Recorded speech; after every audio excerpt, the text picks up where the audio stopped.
It's Mark Wilkinson here with Emma Wilkinson, my good lady. And as promised, we're going live on Easter Monday at 8 p.m. here in the UK. So wherever you're watching us in the world, welcome.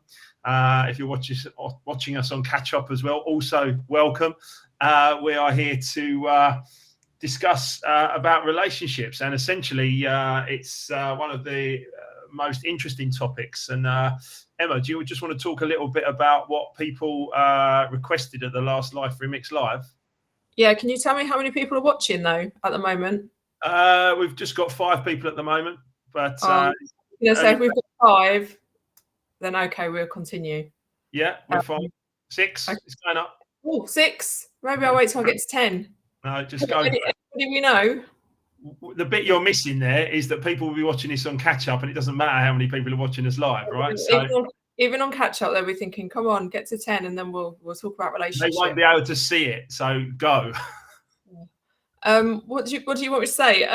The last Life Remixed Live event, which was in February, very important thing to know that when we ask people what subject would you most like to talk about at Life Remixed Live, which is on the 7th of May, the next one, the most popular choice was relationships. Which is interesting, isn't it? Because we didn't cover that in the first Life Remixed Live in February, and yet, you know, people just sort of voted or put onto the response sheets. It just goes to show, out of everything we listed, purpose, happiness, goals, people just chose relationships. So it's an important part of our lives, isn't it? We're on the planet. What do you call us? We're social beings. We're social beings, and we're only on this planet for a little while. You know, even 100 years is not a long time in the greater scheme of things. So we need to make sure that every single relationship in our life is really functional at worst, and uplifting and inspiring at best.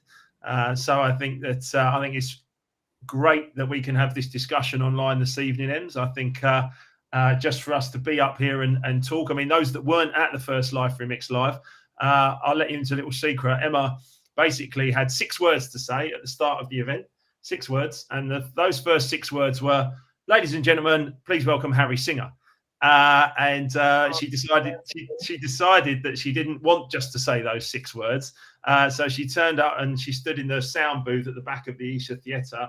And she said, "Hi, everyone, this is Emma Wilkinson." And she said the entire audience, 135 people, all turned around and started waving to her. "Hi, Emma." And then she got her voice and she got nice and confident. And by getting nice and confident, she started interrupting me throughout the entire day, which I really enjoyed. And also we dubbed her the voice of God, because she was in the back of the room, and anything that she wanted to say or anything she wanted to, you know, just give me a little prod and a little update on, she did, right, Em? Yeah, I just got to interrupt you with a microphone, which was quite handy. And one of the biggest laughs of the day was actually when you said, I think I'm gonna take this home, this microphone. I think I'm gonna take it home, and I'm gonna use it around the house. We've actually got 2 that I found on your desk, which I've hijacked the Mark Wilkinson desk as well. So there's 2 here, and I thought, great, I'd have one of those downstairs, one upstairs. Just reach you anywhere in the house. But listen, it's live on Saturday, 7th of May. Tickets are still available. Buy yours now. You are going to be talking about relationships, decisions, and money. Yes. But a lot of people, 3. I was going to say 3 very, very important things to get right. Because if you haven't got your relationships right, your foundations will be shaky. If you haven't got your decisions correct, then again, you're going to take the wrong path in your health, in your relationships, and your finance. And then, of course, if you haven't got a good relationship with money, you don't really understand how money works, then you're always going to struggle. Bob Proctor always used to say to me, "Teach your children how to earn money. They'll thank you for it." And I think that's a really important thing. No one taught me how to earn money, and so I made a bit of a mess of it, as you've read, and many of you have read in Life Remixed. So I think it's very, very important that we get those 3 things absolutely right, which is why we're spending, you know, a full day on the 7th of May in Isha talking about those things. And lots of people are saying, what exactly are you talking about on relationships? So that's why we're here tonight, to do this kind of introduction Yeah, absolutely. We're going to do this live. I'm not sure how long we'll be here for. We might be here for an hour. It could be a bit longer. Who knows? I want to say shouts to Diana and Sarah that are watching on my personal page. Great to have you guys here. Yeah, absolutely. Great to have you guys here. And if you want to get a comment up on the screen, just put it on one of the channels wherever you're watching it from. On my personal, unfortunately, they don't come up, but anywhere else, you will get onto the screen, I'm sure, when you can ask us a question or anything you want to understand. But yeah, let's talk about relationships, right? Em, if I said to you, what's the most important relationship in your life, what would you say? Frankie. What, not me? Yeah, I would say you, Wilkes. No, okay. And I would say no, you would say that's not correct, Emma. I would say you're making a mistake there by making me the most important relationship in your life. And why would I say that, Em? Yeah, because I thought you meant outside of myself. Okay. I know the most important relationship should be the one I have with myself. Should be, or could be, or is? Could be, should be, is. Okay. Can. Yeah, the most important relationship, the most important relationship in our lives is the one we have with ourselves. Because ultimately, you know, we have relationships with all our friends, our family, our business associates, our intimate partners. You know, we have relationships non-stop. But the one that's always the same is our one with ourselves, right? And if we can be comfortable, defining love and then actually practicing it with us and understanding what love really is, then we're able to radiate that out to other people. And one of the things I would say is I don't watch this, but someone told me the other day that RuPaul in RuPaul's Drag Race said something to the effect of, how you think you're going to love other people when you don't love yourself, right? Now, that was a bad impression, of course, right? I wasn't going to do the impression, but I was just about to quote that. But it's true, isn't it? It's true. And yet so many of us miss this opportunity. I mean, how does that make you feel? But it's hard. People want connection. They want to be with somebody. They want companionship. Some people need love. They need to feel that from other people. So when you say, love yourself first before anyone else can love you, that can be a really difficult thing to do, especially as we talk negatively to ourselves. We don't think, well, I'm not interested enough. I'm not good looking enough. I haven't got a good enough job. All of these reasons where you start to think, well, why does no one want to date me? Why does no one want to go out with me? Why aren't I married? Why haven't I got a partner? And then you get the fear, do I want to grow up alone by myself? So yeah, it is difficult for people. What would you say about that? Would you say that's been difficult for you on your journey, Em? No, because I was very much girl power. I was very much, I don't need no man to buy a house. When somebody said to me, oh, if you want to buy a house, if you want to do this, you need to get married, you need to have a husband, you need 2 incomes, I was like, what? So I was very much like, I always wanted to know that I'll be fine by myself, my own company. But at the end of the day, everybody's looking for connection because we found each other. Yeah. And I put myself out there. So, and now I have got companionship and I have got you in my life. Yeah, it's a wonderful thing. And I wouldn't change that for the world. Thank you. You're welcome. Can you hear Frankie snoring, by the way? No. You can't hear Frankie snoring. Okay, that's fine. He's snoring like a trooper just down here. For anyone who doesn't know Emma and I, that's a little French bulldog puppy. He is properly snoring down here. I was hoping it wasn't coming out on the stream. So into loud mode. I also want to say hi to Stacey. I want to say hi to Angel as well, who's watching us. Oh. Angel on the screen. Yeah, Angel says, well done, Emma. And also says, 2 wonderful, inspiring couple. Thank you, Angel. Someone can hear Frankie. Someone can hear Frankie. Oh, you can see the comments as well, can you, Em? I can see the comments, yeah. You can see them. Okay, that's good. That's good. So yeah, there's some comments coming up there. There's lots of people watching us across all of the platforms, which is great. Yeah, look, I would say that. What would you say about that? That people find it difficult, and it's like, well, I've been single in my 20s, so I've been single in my 30s. People say, just wait, because the person is round the corner. I hate it. I used to hate when people used to say that to me. The person's round the corner.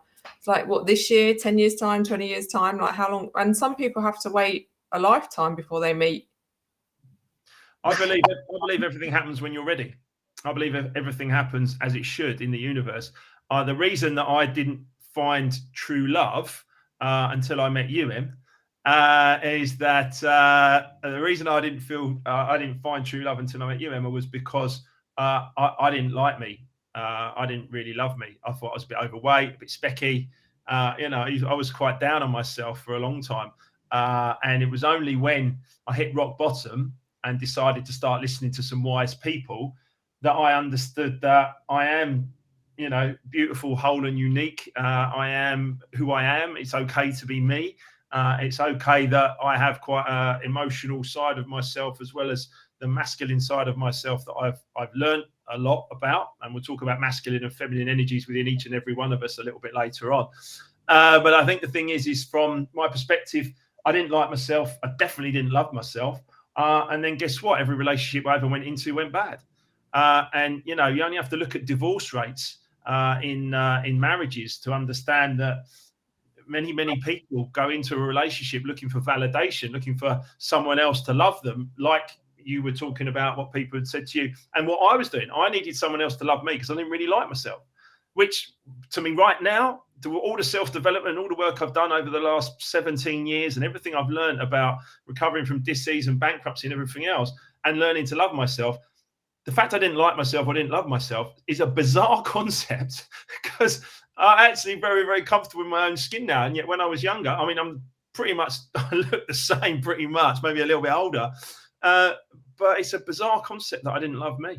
I think that's an age thing though, isn't it? When you're young, it's very much like, oh, why does nobody want to go out with me? Why haven't I got a boyfriend, girlfriend, whatever. Then when you're in your 20s, and then it's only until you kind of hit maybe your 35, 40s, do you start, well, for me, I always cared what other people thought, I guess, all the time, but only until I'm getting older. Every year I get older, the less and less I care about what people think. And the more I love myself. One of my phrases is what anyone else thinks of you is none of your business. I can't quite see who said this Facebook user, but it might have been Diana. I'll have to check on my other page. But I agree the most important relationship is with yourself and to be independent. So the word but negates everything you say before it. So I'd love it if you put and. I agree the most important relationship is with yourself and to be independent. And it is also wonderful to have that special someone. 100%. We must have companionship. We are social beings. We must have companionship. We must be in relationships. That's the strongest thing is when you get a masculine and a feminine polarity between a couple and they look to grow and they look to work together to really achieve something. That's the strongest thing that you can possibly have in this world. We're born to have that connection with others. Absolutely. But there are relationships. I won't interrupt. Go on, Wilkes. However, it starts with yourself. If you're not ready and you don't love you, you will attract someone else who doesn't love themselves, and then it can be self-destructive. But there are people that find other people that make them feel so good about themselves and give them that sense of, oh, I am enough. I am nice to date or to be around or to marry, and that makes that person feel so much better. So they don't love themselves, but the other person comes in and kind of shows them like what they see, and then that does help that person with their loving themselves. I think I understand your point, and I would agree to a certain extent that because that's what coaching did for me. I didn't need you to come in and tell me how great I am. In fact, I don't need you to tell me how great I am because I'm okay in my own skin. I do like it when you tell me how great I am. But I'm not needy about that. I'm okay about that. But here's the thing: I did need that before. I was quite needy. I needed people to tell me, or women to tell me, that I was great. But people need that in general. Maybe not from your partner. You need it from your work colleagues, your boss. It's nice to be told, yeah, you're enough. You're doing a good job. Happy to have you part of the team. And that is where coaching came in for me, because coaching came in for me and elevated me. It elevated me to that spot. It does, yeah. So coaching is really about getting someone in within 12 months getting them somewhere a lot quicker than they would get on their own, and it might take them 5 years. And I've seen you do that with many coaching clients who maybe don't have that self-belief that they can do it, or they've got this button, that button, hundreds of thousands of millions of this, you know, going on and on. But then if you sign up for coaching, then you're given that actually you can do this, or you actually get, you know, to answer the question, well, why can't I do it? And you realise, well, there's no reason why I can't do it. Exactly right. And I've got Colette here. Colette's just saying 45 and just starting to love myself. That's all right, Colette. Plenty of time. You might be on the planet for another 55 years or more, right? So let's make sure we start self-loving. I actually enjoy getting older because I'm finding that I've got more self-confidence. I do struggle with what other people think is none of your business. That's kind of I keep saying, Mark says that, and I keep saying it to myself, but sometimes what other people think does actually affect me. But yeah, the older I get, the more confident I'm getting, like in my skin, and which is funny, getting older and grey hairs and wrinkles and all of that sort of stuff. But and also you're married to me, and therefore I'm always you know, I always just, even if we're just in conversations, I'm always trying to do my best to just coach just a little bit. I'm not your coach, I'm your husband. However, there's moments where I'm a little bit like, you know, listen, it doesn't matter what anyone else thinks. It's what you think, what you feel that matters. And I think that ultimate self-love actually gets you to a great place. So Colette's saying that she struggles with that as well, caring about what other people think. Someone here saying society's taught us to look externally for love. It's not often that young people are taught to self-love. Absolutely. It's so true. There's so much stuff they don't teach in schools. It seems like go to school, get qualifications, perhaps go to uni, get a job, then you have to get married and have children, and you'll live happily ever after. Yeah. Like why don't they teach this in schools? Yeah, it's fascinating, really. I think, you know, as I've said before, I really feel that it's I think it's really important when you know, children are taught by their parents to self-love, but ultimately, you know, they can only, you know, you could talk and talk and talk and talk and talk. Children will mimic your vibration. They will understand what it is that you're saying, but also it is what you're feeling and what you're putting out to the world. So you can tell a child to self-love, but until you actually do it and then vibrate that out to the universe, it just won't work on anyone, because people understand what you believe about yourself. Someone says marry a coach. Simple. Yeah, I think we know that doesn't really work though, does it? I mean, that's brilliant. Am I your only uncoachable person? I'll come back to them. I'll say hi to Katie Evans as well. Says feels the most love when she's you know, having pleasure in her own life. So that's good, Katie. Look, what I would say is that from the perspective of a relationship, an intimate relationship, it's probably best that you don't try and coach people inside your relationship. In fact, that's part of my definition of love, is total acceptance. I don't go around telling Emma or coaching Emma or guiding Emma particularly deeply about life and love and everything else. I just totally accept her for how she is. When she's having a good moment, that's great. If she's having a more difficult moment, also great. And I work through those myself. But I also, you know, I only coach or advise Emma if she comes to me and asks for that. Otherwise, there's no point in trying to do that. You know, Emma's an intelligent woman and she can make her own decisions in that. Yeah, respect. I'm laughing, aren't I? Because I see all the achievements you're having with all these like 50, 60 odd coaching clients, however many you've got now. And some days I do come into the house and I'm like, will you just coach me like these other people? I want to achieve and succeed like they are. Will you just coach me? And then you'll give me like an amazing piece of coaching advice and I'll be like, no, Wilkes, that's not what I want to hear. Just go on. Well, yeah, I think, you know, we need to talk a little bit more about masculine and feminine energies as well. I think that's really an important thing, because many people, and bear in mind here, I always have to frame this and say I'm not talking about man and woman that way.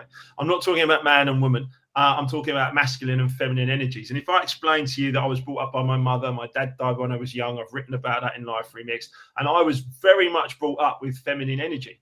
And my mum tried to be masculine and feminine to me and my brother, but she couldn't. She was very, very feminine, very emotional.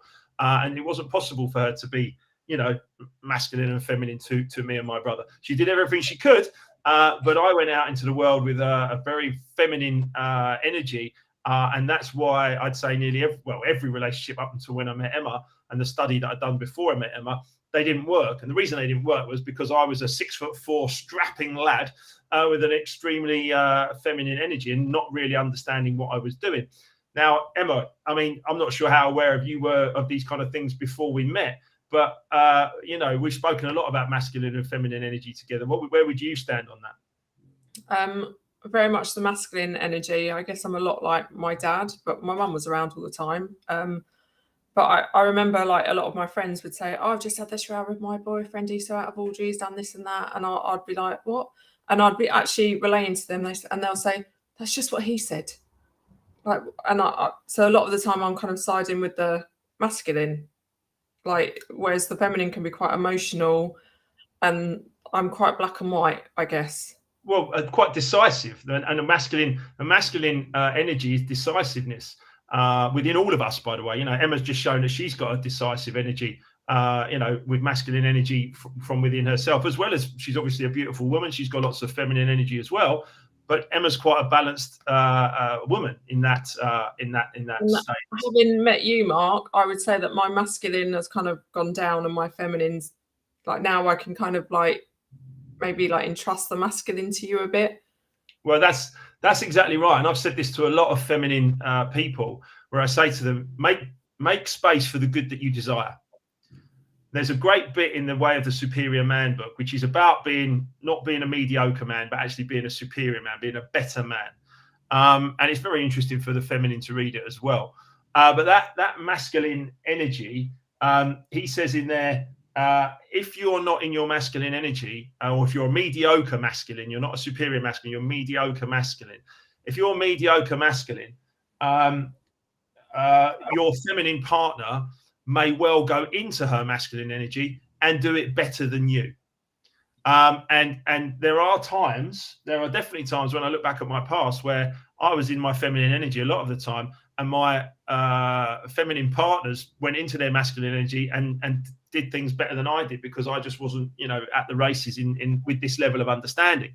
So, but what I would say about Emma and I now, particularly having learned the superior masculine way, the improved masculine way, if you would rather say that, I've learned that I've accentuated my masculine energy a lot more, and I've balanced out a lot more. So there'll be moments where I'm in my masculine, and there'll be moments when I'm in my feminine, and I'm quite comfortable with both of those, moves. I'm quite a balanced individual. Emma is quite a balanced individual. She just said that herself. She stopped accentuating her masculine. When Emma left her family home with her parents, she said, "I'll show you, Dad." And she used some pent up, I'm going to call it anger, I guess, but she used a bit of pent up anger, and she got a house, she got a car, she did a successful business, she got moving, she made things happen. And you did show him, didn't you, Emma? Yeah, not just my dad, but my ex-boss as well. Okay. Yeah, looking back, I guess that came from a place of, I don't know, anger or resentment, or just something like, "Oh, I'll show you." And then I wanted to like prove that I could do it on my own, and that I didn't need a boyfriend as well. When I decided at 25 I started my own company, I could tell that my partner at the time wasn't on the same wavelength. He was very much like, "No, you work for the weekends and you go out and party and da-da-da." I was like, "No, I want to start my own business. I'm not going to be able to go out partying for like goodness knows how long, 3 years, 4 years." I worked from my mum and dad's dining room for about 3.5, 4 years, until I saved up enough money to get my own 3-bedroom house. But yeah, I decided, and that's the other thing. If your partner's not on the same, if you're not on the same path, you're going to go like that. I tend to spot that quite quickly, and then just say, "Well, finish it," really. And that's because you go into that masculine energy, you go into that decisiveness. Certainly when you were younger, that's what you were doing. But the important point, obviously, for us and where we are now, we've been together 9 years. The important point for masculine people listening to this is that improve your masculinity to be more in control of yourself and therefore accepting of yourself and everything else. I had an amazing breakthrough with a couple on Saturday where I coached them together, and we really got to a real point of understanding of this masculine and feminine energy. I got really buzzed up about it because I just saw the light bulbs coming on, which is why I love coaching.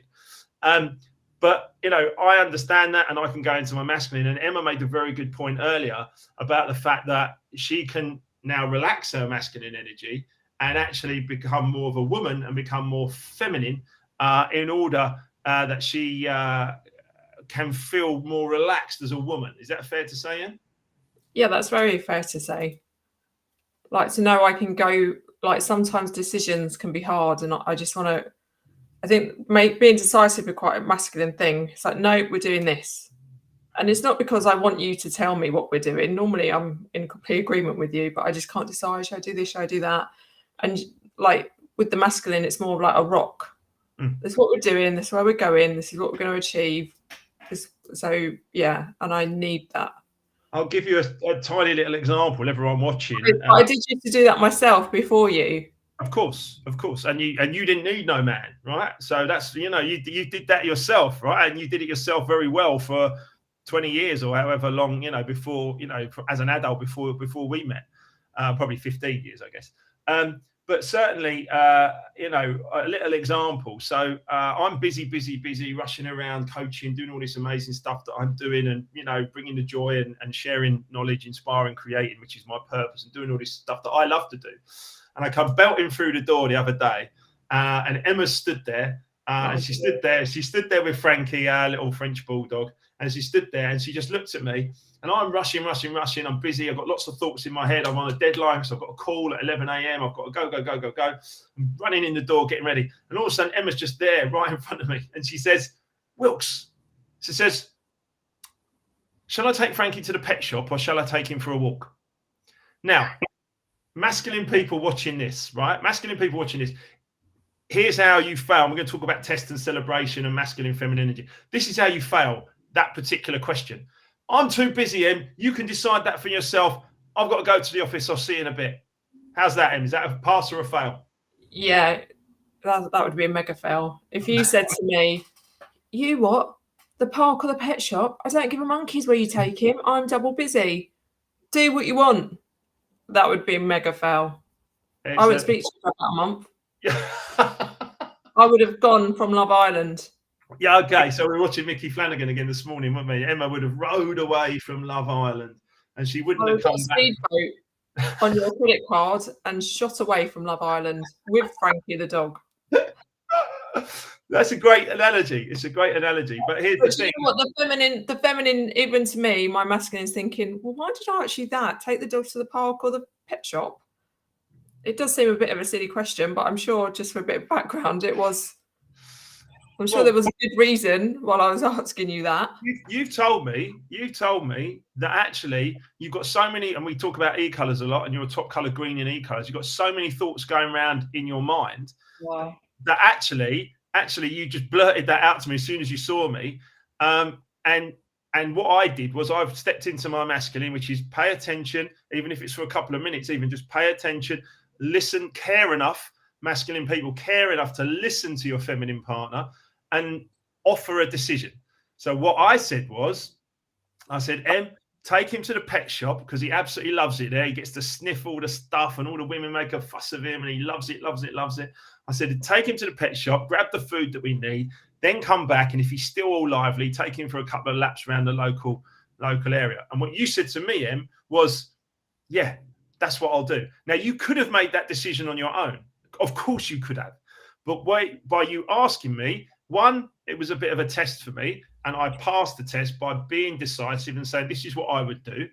Two, maybe it was an unconscious test on my part, where you're like busy, whizzing in and out of the house, you've got a coaching call, this, that, what happening. And I'm a bit like, hello, do you notice your wife and your dog are here?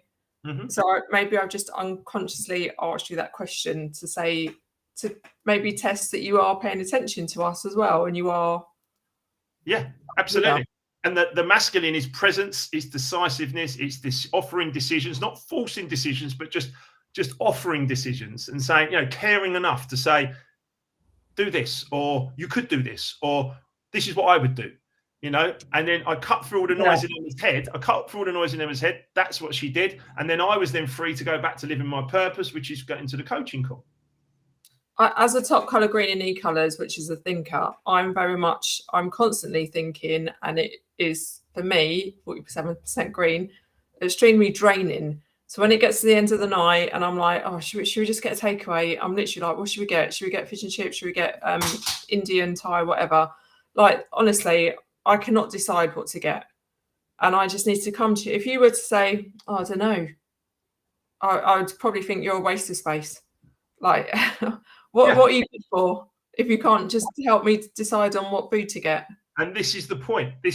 Because you could do it better than me if I don't participate. Right? That's and then if I don't participate and actually offer a decision, then why do you need me? You could do it better on your own. So you know, any masculine people listen to this. Young Jack, he's 20 years younger than me, Jack, a coaching client, says, I understand the masculine and feminine, but I still fail the test sometimes. Practice makes he put practice makes perfect. I would say practice makes permanent, right? It's very important to practice. But the good thing is, obviously, Stacey and Jack are being coached together, so they're learning this information together. It's okay to fail the test now and again, as long as you pass more than you fail, gentlemen. And I'm talking directly to the masculine men here. However, you know, there's masculine female people out there as well, of course, in relationships. Masculine, anyone, Wilkes, not men. It could be anyone.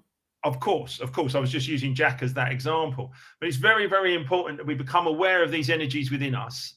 There's no better way to describe it. We're made up of masculine and feminine energy. In fact, masculine and feminine energy in polarity causes attraction, which then actually allows us to procreate the human race. So ultimately, that's the key to this. So understanding masculine and femininity within us gives us great, great energy.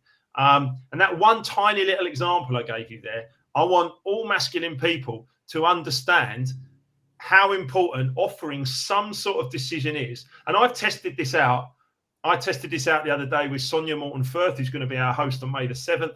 I've tested this out with hundreds of feminine people when I've had the conversation in coaching clients or just in conversations. And not one of them has ever said to me, oh, no, that's not true. Every single one of them has said, yeah, I want my partner or my masculine partner, I want them to offer me a decision, to care enough to offer me a decision in order that they show me that they love me.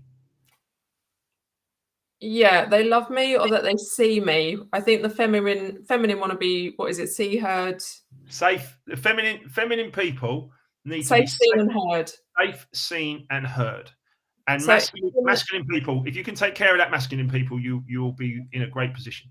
Yeah, but even the feminine want to be safe, seen and heard. Even like this morning, like, Wilkes, do these new jeans look good on me? I don't want you to go, yeah, babe, they look great. And you've not even looked at my jeans once. I actually want you to take note from the jeans to the top to the bottom and actually give me your opinion and say, yeah, they look great. Or I actually, even when you say, actually, they're a bit too, I don't know, baggy or a bit too tight in that area, then even though I could be a bit annoyed, because I think, well, these jeans, I thought they looked all right, then you've given me a decision. The worst thing you can do is kind of fob me off where I don't feel like you've actually seen me in these new jeans. Absolutely. Always give a decision. Always offer a decision. Be decisive.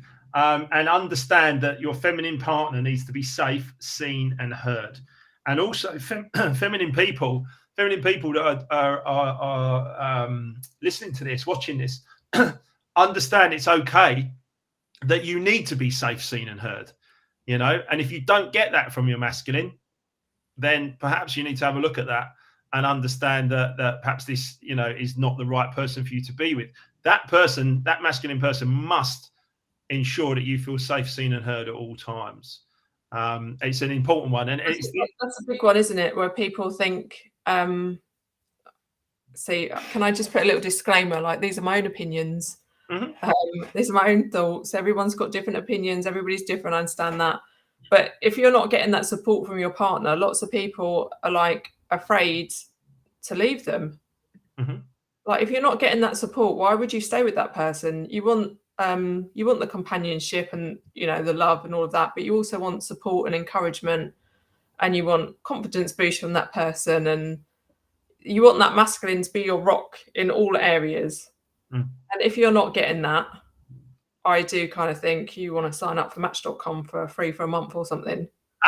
Obviously, once you've moved on. But I get it. Some people are, you know, married with kids, they've got houses. It's not easy to split apart from somebody. No, I appreciate that. And I would never advise someone. I believe all relationships can be saved, or the majority of relationships can be saved by the two people working together to get to. Once you know these golden rules that you're going to explain more on the 7th of May as well. Of course. You don't know this when you're younger, or when you're. Lots of people my age now in their 40s don't know this. There's lots of people in their 70s that don't know this, right? Masculine and feminine. What are you talking about? What is that?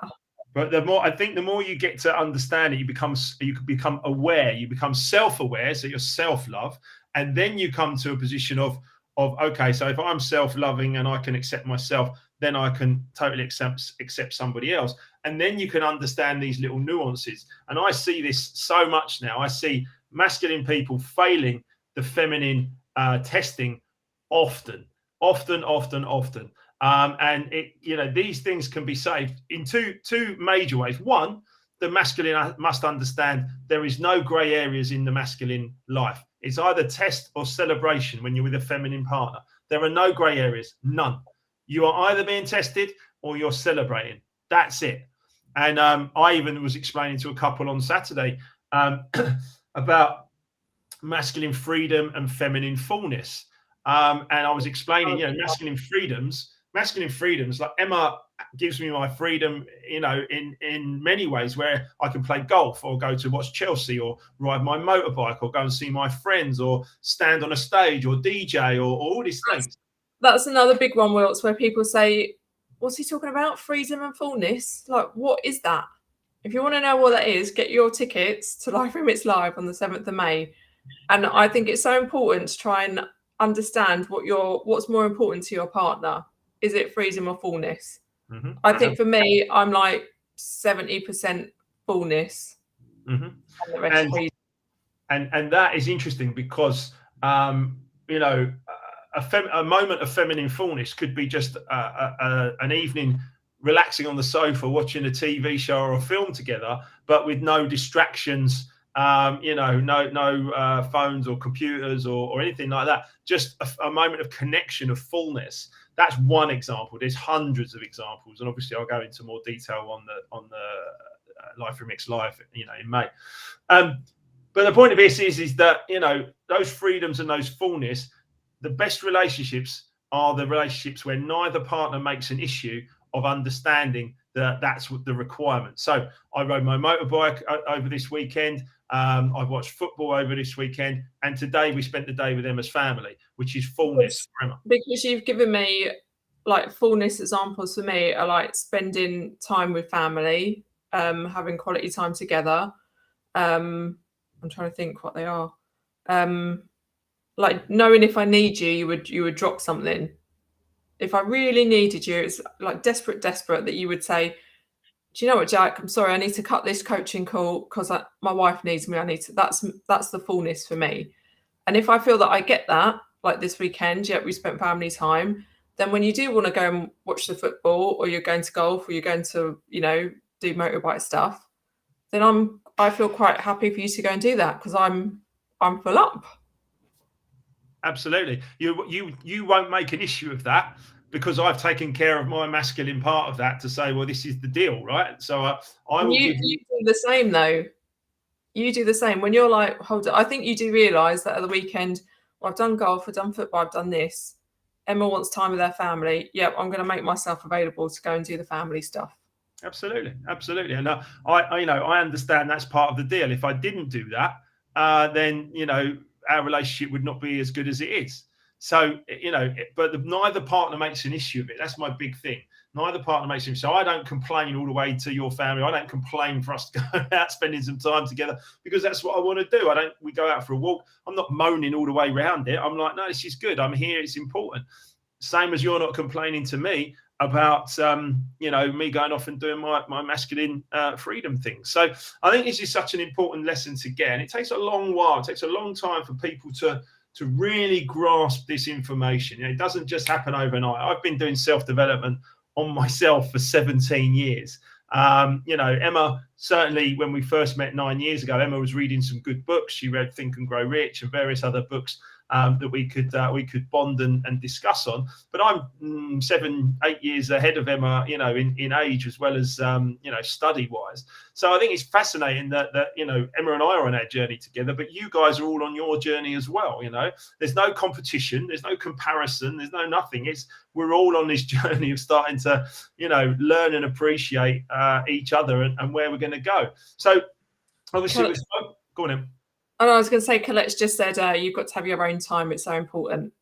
And I'm very much, I know the feminine, the fullness is us being together, quality time and all of that sort of stuff.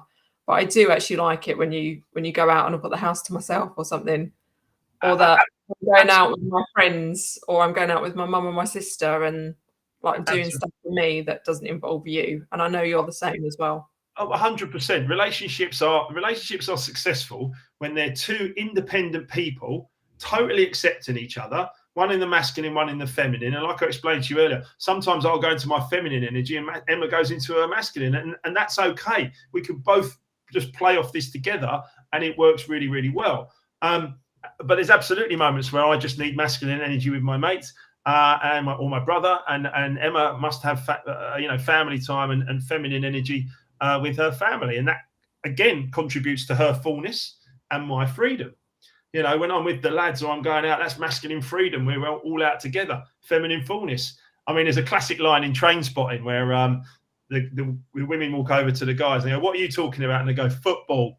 And the guys say, "What are you talking about?" And they go, "Shopping." And those are just two examples. All the men going together, all the masculine going together at football is a real masculine freedom day out. It's a bonding thing, and it's a real freedom thing. Feminine fullness, they like to shop, or they like to go and look at stuff. They want to touch stuff, and and they want to spend time together. Brilliant, absolutely brilliant. Neither person should be making that issue. Just so you know, babe, we're actually going shopping, so we not probably talk about you, our partners. I don't mind being talked about, Em. That's fine. It's much better if we get it out with our friends. Otherwise, you'll get it in your ear hole, which is part of the testing and the celebration. I also want to say hi to Megan. I want to say hi to Selena and Ray as well. It's great to have all of you guys there. Justine as well, watching us on the other channel there. It's been great, Ems. We've had well over 20, 25 people, even 30 people watching us all at once here. So that's really cool. And obviously a lot of people will watch this on catch up on my YouTube channel and stuff like that as well. So it's really cool to have you all here. Really grateful and looking forward to seeing many of you on the 7th of May at the event, the next live.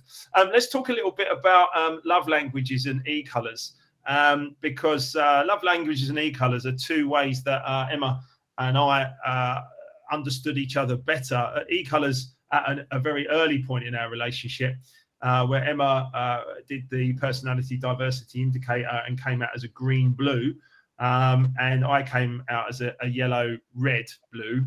Emma's actually more green-blue-red actually as well in e-colours. I can explain all of this on another call really in depth if you're interested. But what it actually came out as was that Emma and I are complete complementary opposites. Like the parts in Emma's personality where she has a lower score, her socializing score, I'm huge on that. And the score where I'm lower in my logical strategy thinking, Emma's huge in that. So that was a complementary opposite where we really started to understand each other about our personalities, not our character, which is the personality is the tip of the iceberg, and the character is the rest of the iceberg you don't necessarily see. But we understood our personality traits, and we can communicate in an effective way. But love languages, Em, I think you brought that into my life, didn't you? I don't remember. I think you did. I think you did. Wow, did I? That's incredible of me, because I do recommend it to everybody. So you can basically, so it was a book that I was reading, the 5 love languages, but you can go online to their website. There's a quiz you can actually do, which will show you what your love language is. So Mark and I went on, there's 5 different ones There's acts of service, quality time, receiving of gifts, words of affirmation, and physical touch. So we kind of guessed what ours would be. We're completely wrong when we actually did the quiz, both of us. So my top 2 love languages are acts of service and quality time. My least 2 love languages are words of affirmation and physical touch, which are actually Mark's top 2. Which is interesting. And you know what? I do need to actually remember, like I don't need hugs and kisses and strokes and touches to like know that you love me. But it never occurred to me that you need that. Mm-hmm. Because why would it? I don't need that. That's not how you show me love. So yeah, it was weird. And then words of affirmation. Like, oh my goodness, does Mark love it if I tell him how like wonderful he is and well done for putting the bins out, or you helped me do that, or you're such an inspirational person, or you're doing so well on the business, like anything. Oh, thank you for making the bed. Like for Mark, that is like huge. Because he needs these words of affirmation from people just saying, like, I guess, I mean, I get it. It's nice getting words of affirmation, isn't it? And being told how good you are. Mm. And like little things like, I appreciate you. I don't want to stop. I don't want to stop Emma in full flow there, because I'm hearing it. But what's interesting for me is that that words of affirmation is big for me, and yet I've created a DJ life and now an author life and a multiple business life where I get words of affirmation all the time. Oh my God. Amazon review. You love that now, don't you? Love an Amazon review. I'm always reading.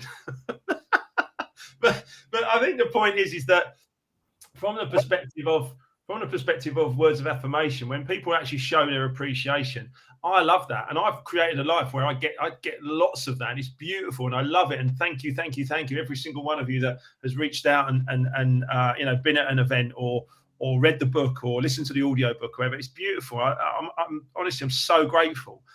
I don't get a lot of that from Emma, but that's okay. I don't need loads of that from Emma. When she does give me some words of affirmation, I'm like, yeah, because that, she really has to mean that, she really has to, because it's not her natural way of being. I think the thing here is that, certainly from the perspective of the love languages and e-colors, what comes out is that we are complementary opposites, and complementary opposites are going to attract one another. There is a very interesting piece that I read recently where it said the masculine energy will always gravitate towards the feminine energy who's going to be a part of the journey. And Emma, I mean, I said to you from day one that I thought I can't get off the ride, can I? I said to you from day one, I'm new here. What's the name of the book, please? My book's called Life Remixed. Thank you for asking. Life Remixed. They might actually be talking about the word. The book's called The 5 Love Languages. Sorry, absolutely. The 5 Love Languages. They could be talking about your book. Well, my book's all behind you there. Look, Life Remixed. In fact, it's behind me here as well and everything else. So, but thank you for asking. I really do appreciate that. But complementary opposites will attract one another, and the masculine energy will always be attracted to the feminine energy who will work with and support on the journey. And there's no doubt about the fact that when we first met him and we started dating, we took our time. We didn't rush it. It was a couple of years of just sort of dating each other. I'm a green thinker, overthinker. You like to take it easy. You like to go slow. That's fine. You slowed me down and got me to be more of a thinker and more aware, I guess, of the fact that I didn't always think, and I was sometimes a little bit over emotional. But certainly, that worked out really well. And for me, that was an important time to actually understand that we were complementary opposites, and that I didn't need to get everything from you. I could get words of affirmation from lots of other places. One of the things I will say is that certainly from the perspective of your top 2 love languages, acts of service, I do my best. Could I do better? Yeah, always.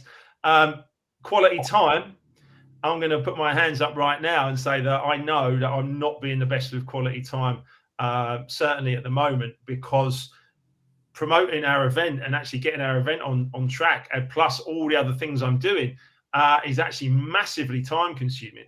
And there will be some changes coming up in 2022 and 2023 because I need to give my feminine partner more quality time. But luckily for you, through e-colours, you being a top colour yellow, the socializer, I do appreciate that about you. That you've got your phone's always going, your WhatsApp's going, people are wanting to talk to you, you want to talk to them. But yeah, I mean, I think if we both thought about this bank holiday weekend, did either of us look at each other's love languages and actually give that to the other person? I think in all honesty, we probably haven't. Mm-hmm. Yeah, and I would understand that. Although there's a very interesting question here. It says, who made the decision for Emma to take the office? That was me, because I decided I'd be upstairs. But thanks for asking. I really appreciate that. This was my office first, and then you left the corporate world, and next thing you're working like on the other side of the office from me. Like, how did that happen? Yeah, we do. We do tend to work better separately because I'm always talking to somebody about something, and Emma needs peace and quiet. So quite often we've got this upstairs office. We've got obviously the downstairs garden office there as well, and luckily we've got quite a large house that we can move around in and not get under each other's feet all the time. But certainly, look, this is interesting stuff, and I hope that many of you are getting value just from listening to Emma and myself and understanding, the little nuances, the little differences, but also the word that Emma used there as well is about appreciation, right? When you appreciate one another, then you're in with a big chance of actually having a successful relationship together. And the good thing is you can find out your e-colours for free. You can also find out your love languages for free. So I would encourage you, find them out before you come along to Life Remixed Live on the 7th of May, which will just give you a better understanding of, and your partner as well, if you want to find out what their love language is. And it's not even like a romantic partner. It could be the love language of your mum or your sister, or like somebody you're just not connecting with, like your close relatives. Like, find out what their love languages are, and then you might know your mum's mom might be receiving gifts. Then just take her flowers at the weekend. Yeah, I think it's so important to understand how other people see the world. I mean, I've had coaching clients come into my world who have been basically very, very low empathy on e-colours, very, very low blue. Basically, it's my way or the highway. You're I'm right, you're wrong. No empathy for anybody else. And in some ways, certainly when I was younger, maybe I didn't have enough empathy with others as well. It was kind of like, I'm right, people need to be more like me. Total, utter mistake, massive mistake. No wonder things didn't go well in my life before I was 40, because I didn't have this level of awareness. Thankfully, and this is where I get gratitude in Life Remixed for incurable disease and bankruptcy. Thankfully, those things happened to me to teach me my way isn't working. Let's try another. And happy, healthy, wealthy, property investor, life and business coach, beautiful wife, amazing dog snoring away throughout this entire conversation. None of this is an accident. It's not some, aren't I lucky? The words luck and coincidence for me are just words that those are two words that people have made up to explain things that they can't understand. And ultimately, the more self-aware you are, and the more you understand the law of attraction, and what you feel and what you vibrate and what you put out is what you bring back to you, what you attract. The more you do that, and the more you play with this information, the better your life will become. It takes a lot of people, quite some time. And to be honest, I've been doing this 17 years. 17 years I've been studying myself, and then Emma, and then my family and the world and every one of my coaching clients. I study everybody. I'm fascinated by this information and the beliefs, some of the beliefs that are so entrenched in people that are actually not only self-destructive, but destructive to other people as well. We've all got experience of, where relationships, either business or personal or family, haven't gone well. But, for me now, with the understanding I have now, I understand that's because I just didn't have enough awareness when I was a younger person. So it's been a really interesting conversation, and we're coming up to an hour. Anything else that's on your mind? Yeah, I was just thinking that when it comes to relationships, whether it's romantic, family, friends, work, whatever, as long as you just remember that everybody's different. But then you've got these tools around you like coaching, you've got e-colors, you've got love languages. So if you want to have a good relationship with that person, just say, here, can you do this quiz? Can you find out? Can you do this? It's not a test. Can you do this so I can just learn more about you? Yeah. And then it's like you say, it's not because you tolerate that person. You begin to appreciate what they bring into your world. Or you can begin to appreciate what maybe they don't bring into your world, or what negative stuff they're bringing into your world, at which point they probably need to jog on. But well, what I would say, one of the things I would say there as well, because relationships, we all know relationships have gone on like 10 years, 20 years, 30 years, and then failed. One of the things from the masculine perspective is that tolerating leads to resenting. And so therefore, we talked earlier about testing and celebrating. If you're being tested, masculine people, if you're being tested and you're just tolerating the test, you're tolerating it, you're going, oh, here she goes again, it's testable. Here they go again, not he, she. Here they go again. They're testing me, and you're only tolerating it. You can tolerate it for a long time. You could possibly tolerate it for 10 or 20 or more years. But ultimately, it will lead to resentment. And the problem with that resentment is that it eats away at you. It eats away at your thinking. It eats away at your feeling. It also eats away at your body. And resentment can really lead to some serious health issues. It's an emotion that does not serve anybody. And the point of this is we don't want to be resenting it. We don't want to be tolerating anyone. We certainly don't want to end up resenting our partner. One of the most important things is, and me and Emma have this little joke alongside Mickey Flanagan where, rowing away from Love Island. The important thing is that we actually are in the same boat and we're rowing together. So, we row back to Love Island and we stay on Love Island as much as we possibly can. Would you agree, Em? No, I don't agree with that. Sometimes I'm rowing away from Love Island. Okay. Let me say it again. We're on the same team. There are very often times where you can row away from Love Island, but you said something on our last. Wrong. We are definitely 100% on the same team. But there are going to be times where we might have a bit of a argy-bargy, bit of an argument, bit of a I don't agree with what you're saying, and that's cool. Like, time to separate, appreciate that's what the other person's belief is. But then, like, we always come back together. Okay, so one of the things you said on the last live, one of the things you said on the last live was that that when you do row back to Love Island, I'll still be there.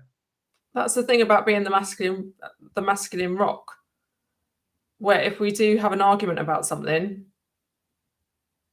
I know that, well, even though you do say, well, if you're not happy with me, you can find someone else. That's just you digging so you can get words of affirmation about, stop talking about all this negative crap about me. Tell me all the good stuff about me. Well, no, I'm not going to give you one of your love languages.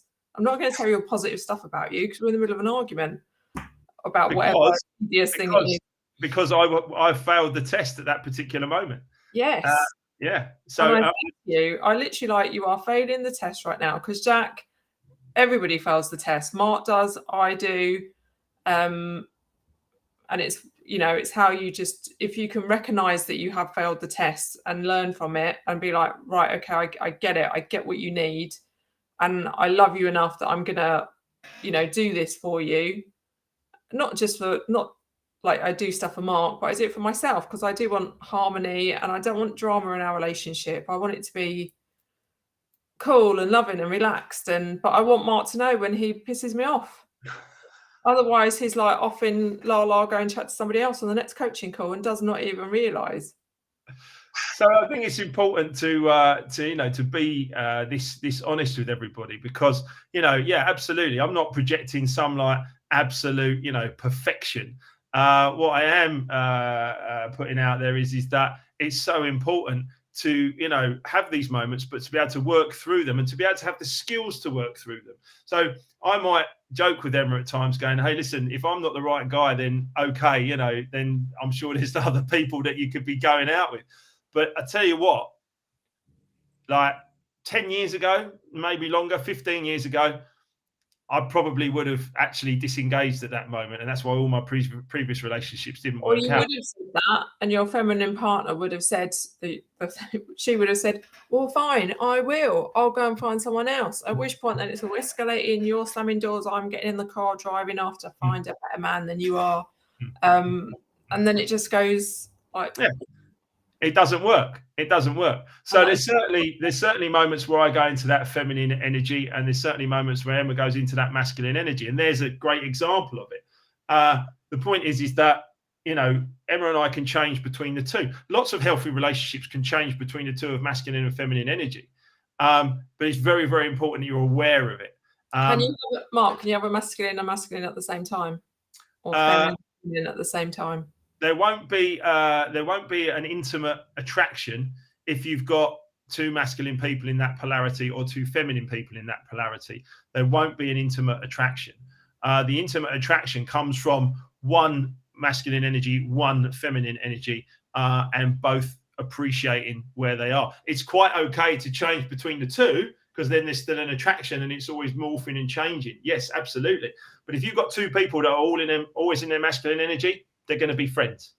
You've got two people that are always in their feminine energy, they're going to be friends. So I think it's very, very important to get that level of self-awareness about what's going on in every single relationship, because they're all different. They're all different. But the key is harmony. Like you said, harmony, appreciation, total acceptance, love, joy, happiness, positive energy. And it's important, like Colette said, love your honesty. And that's Claire saying Kev fails the test almost daily. I know that's you, Claire. But the point is that we can all fail the test at different moments. Of course we can. But that's the journey to being a better person. The journey to being a better person is to keep passing those tests and keep growing. And here's the other thing. Here's the other thing. And I think we'll end shortly. But here's the other thing. The second that the feminine partner stops testing the masculine partner means she don't care. She doesn't care anymore. You have failed spectacularly, and she will stop testing you because she doesn't care anymore. She's like, whatever, mate. I'll see you later. Would you agree, Em?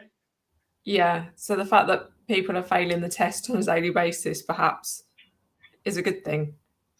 Absolutely, because the tests are still being given.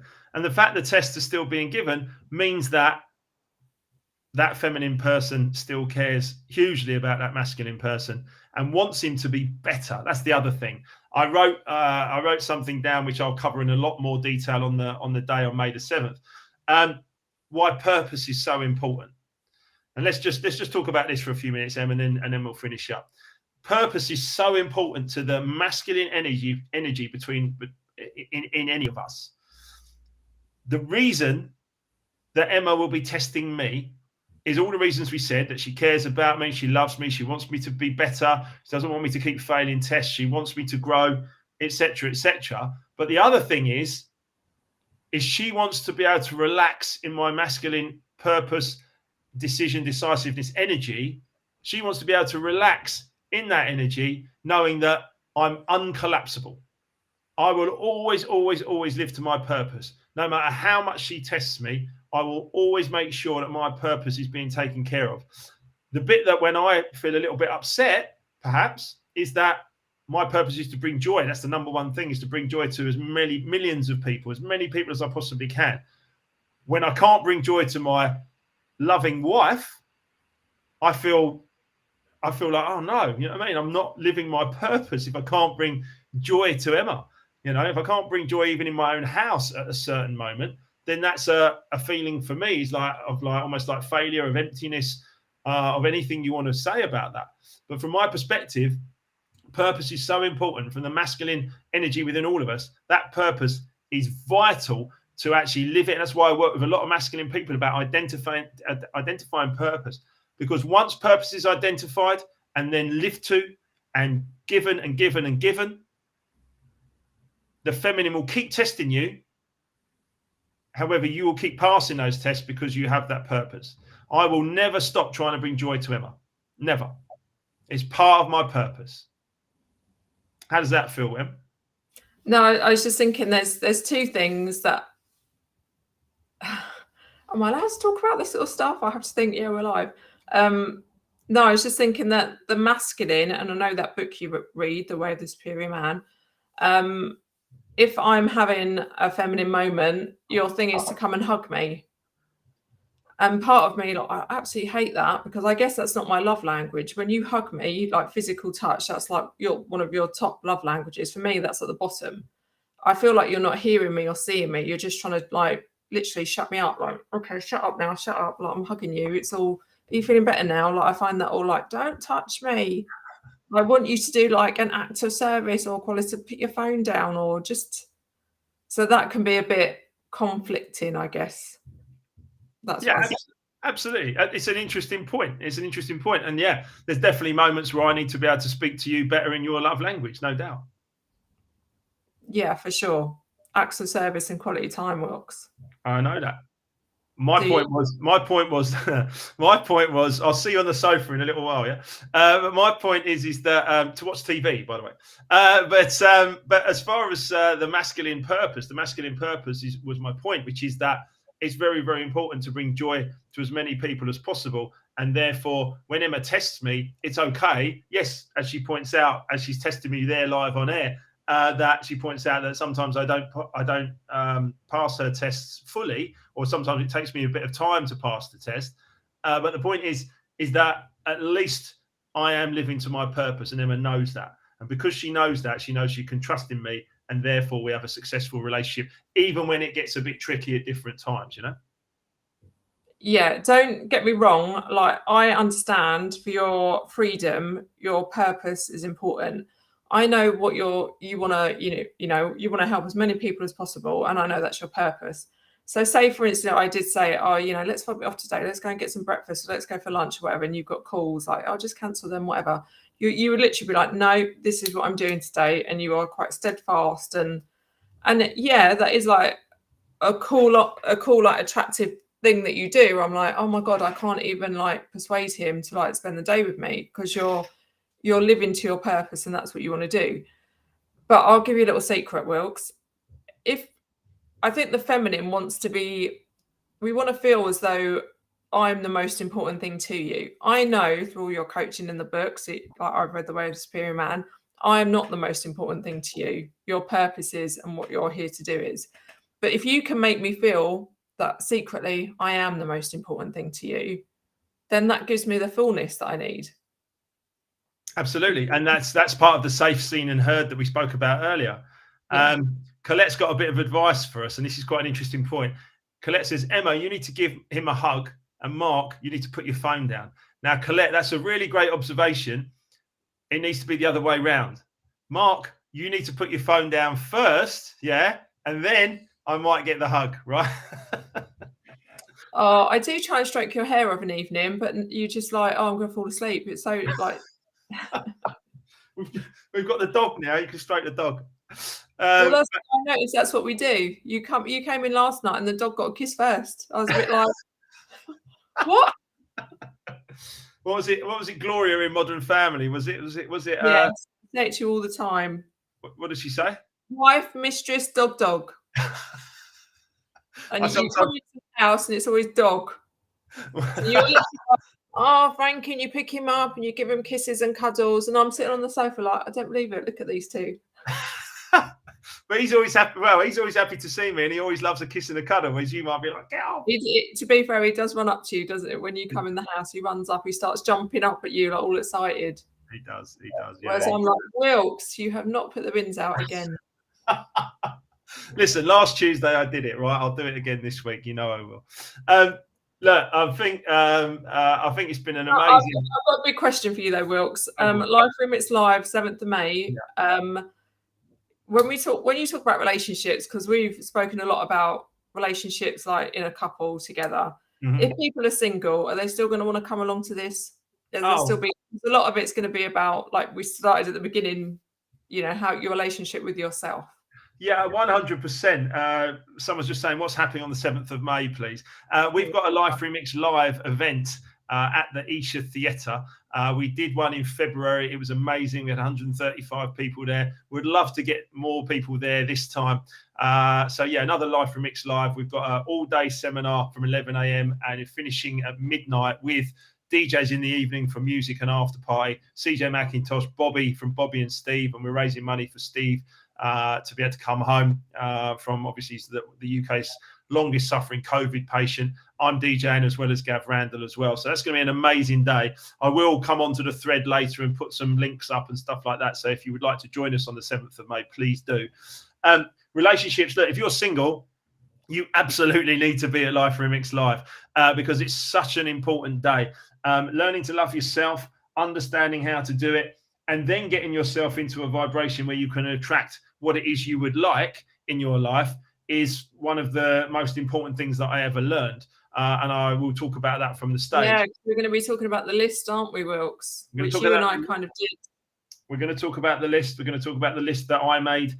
And I believe you made your own one that, I made a list of all the qualities that I wanted in a partner, and Emma ticked 90% of those. Yeah, I never made the list. I just went on Match.com, which I guess is like the modern day version of making the list. Like, I'm looking for this.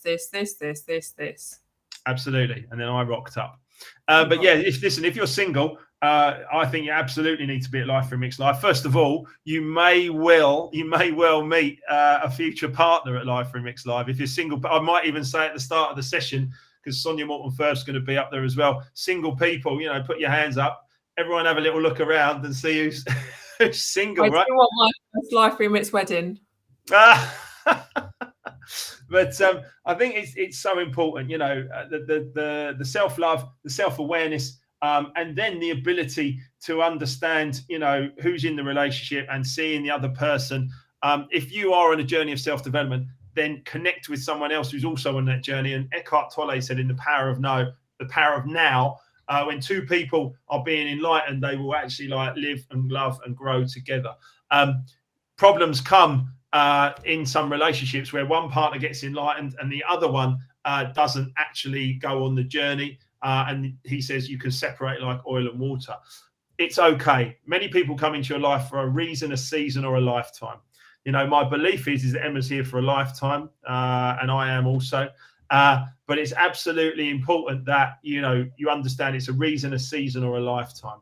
So really, really important that many people come and join us. Louise, we'd love you to come and join us on the 7th of May. Jump on a flight, come down and get involved. It's so important that you learn to love and appreciate yourself and then everybody else. And you're going to get all of this energy on the 7th of May with us in Isha. It's a beautiful part of the world. Emma's put on markwilkinsonofficial.com/events. There's all the local hotels. They get booked up. So I'd book a hotel. I'd book a ticket on Eventbrite as soon as you can. Come and join us. Spend a day. Spend an amazing day. The feedback that we got from the first one was something, out of this world, especially because it was my first ever public speaking gig in that respect. And I was up there for 6-7 hours speaking. This time we're going to have some amazing feminine energy on the stage. Emma will obviously be the voice of God. She's not planning on being on the stage with me, but we're going to have Sonia Morton Firth, who's a fantastic presenter. She'll be on the stage. We will be also doing a Q&A as well. So you guys, absolutely, there'll be a runner in the audience. Sonia and I will sit on the stage for a while together as well on chairs, and she'll ask me some questions. You guys can ask questions. Let's all grow together. We can all grow. We can all learn. It's a never-ending journey, life. If you think you're getting, if you think you know everything, think again. There's always something else to learn. So markwilkinsonofficial.com/events, or go to Eventbrite and search for Mark Wilkinson Official or Life Remixed Live. Mm-hmm. And the early bird code expires today, midnight. So LRL-earlybird-22. Absolutely. So if you are interested in getting tickets a bit cheaper, go to Eventbrite, search Life Remixed Live, and then come and join Emma, myself, Sonia, CJ, Bobby, Gav, and all the amazing Life Remixed clients that are going to be there with us. Come and join us. get involved. It's going to be another beautiful, beautiful day. Use that code that Emma just said. Get a pen, or I'll put it into the thread in a minute. LRL-earlybird-22, all capitals. Okay, you can get some money off your ticket. We would love to see you. It's going to be a wonderful day and evening. We're only going to do one more live event after this year. So May the 7th is a massively important one for all of you guys. Come and join us. There'll only be one more before Christmas. So we suggest that you take advantage of this one and come and get involved. If you've enjoyed this evening, please do reach out. Colette says she's looking for a red yellow. We don't recommend that you just hire or get into partnerships just based on e-colors. There's certainly a lot more character underneath there as well, Colette. But I take you smiling. And she says everyone must come. The first one was amazing. And there's so much on relationships that we haven't had time to cover that you're going to talk about. There's loads more. And just to give you all a little secret, a little heads up, my second book is in production, and it's called Life Remixed. And you might see it just there over my shoulders. There's the cover. And we'll be looking at relationships with ourselves, relationships with others, and then obviously intimate relationships, as well as family and business associates and people are all around you. So we're going to look at a lot of that in my next book. That's coming out sometime this year, but certainly it's an important one. Look, I think we've covered everything. Emma and I need to go and relax on the sofa. We covered everything we're going to cover tonight. So there's a lot more to it. We've got a lot to get through on that day. It's going to be fantastic. And I would really, really love to see many of you come and join us here in sunny Surrey. Is there anything you'd like to say before we go, Em? No, I was just checking the feed for questions. I think somebody else, mine's still the same. If you're talking about e-colors, my e-colors are definitely still the same from 8 years ago when I did it. I would say personality doesn't really change, not a huge amount. And my love languages, I actually did this afternoon because I knew we were talking about it. They are still the same: acts of service and quality time are my two big ones. So you get a cup of tea every morning, which is an act of service. Which is an act of service. A little thing like that shows me that you love me because you bring me a cup of tea every morning. Absolutely. And I put some flowers on the Sainsbury's order. Well, that doesn't count because we both pay for that. But the fact that I was banging on about tulips in our walk, and then when you did the Sainsbury's order, you said, Ems, would you like some tulips? I was a bit like, oh, he's actually noticed that. Oh, he's listening. Yeah, you are actually listening to me. I am listening, Ems. I am. And I've always got something to learn. I coach many people. I've always got more to learn myself. I would never be so egotistical to think that that I know it all, because we're all on a journey and we're all learning. I keep studying. I keep reading. I read and reread and reread books. At the moment, the coaching clients, we're all reading Think and Grow Rich, which is an incredible book about self-development and how to attract more money. But all of these books, they deserve to be read more than once. You can't just read one self-development book and put it down. You've got to keep going and keep going and keep going on the journey. And I do love that you read and reread and you read all these books that it's just good for me because you've read them all, and then you come on to your lives or your Monday morning motivation or your events, and you actually talk about it in a more straightforward way that sticks into my brain. So I do listen to you, Wilch. You are good at what you do. Thank you, Ems. I do appreciate it. Words of affirmation. I feel good. Thank you so much. Anyway, right. Listen, that's been amazing. Thank you to my lovely wife for participating. This is miles outside of her comfort zone. We did do one during lockdown a year or more ago now. It's been really, really great. I know many of you have watched this. Many more of you will share this with your friends and send it all around. Please do. And have a wonderful rest of the evening. Get back to work tomorrow. There you go. Happy Easter. Get back to work. Get back to work tomorrow. If you want a discovery call with me, drop me a message. I'm happy to share 30 minutes with you so we can have a discovery call and you can learn more about the coaching or the event or anything else that we're doing. The discovery call, people, it's free. You get to know whether you can connect with Mark. Trust me, I've tried coaches in the past. You just want to know that you can connect with that person and they actually get where you're coming from and they're actually going to inspire you. Not just saying it because I'm married to him. But yeah, just book the discovery call. It's 30 minutes. it's well worth it. You can change anything in your life if you're open-minded and you're ready to commit. If you're open-minded and you're ready to commit, you can change anything. And you take that action. It's down to you. Yeah, what are you waiting for? Before you know it, it'll be next weekend, and then it'll be Christmas, and then it'll be 2025, and you've still done nothing. Yeah. Just tomorrow, get up and give yourself some self-love and just book the discovery call in your diary before you've done any work, any phone calls. Just look after yourself, because I am so impressed that I'm seeing how you're changing these people's lives. You listen to me. I'm giving you good words. I'm listening to the words of affirmation, but our little fella, come here. I think he's woken up. Our little dog has woken up. Say hello to the world, Frankie Pup. There you go. Look. Hi, Frankie Pup. There you boy. There you go. Look at him. Look, that's a winner. Mwah. Love him. Love him. Love him. Love him. But yeah, absolutely. And we are changing people's lives. But Emma, I want you to understand also as well that actually, you're such a big part of this. And it's such an important thing that you're here with me by my side, and we're working together in order to bring positive energy to so many people. And you know what? I didn't realise it until the last Life Remixed live event we did, where we actually met everybody and they waved at me and they all knew when. Obviously, you talk about me and Frankie a lot, but yeah, I didn't realise how much I was actually bringing to it as well.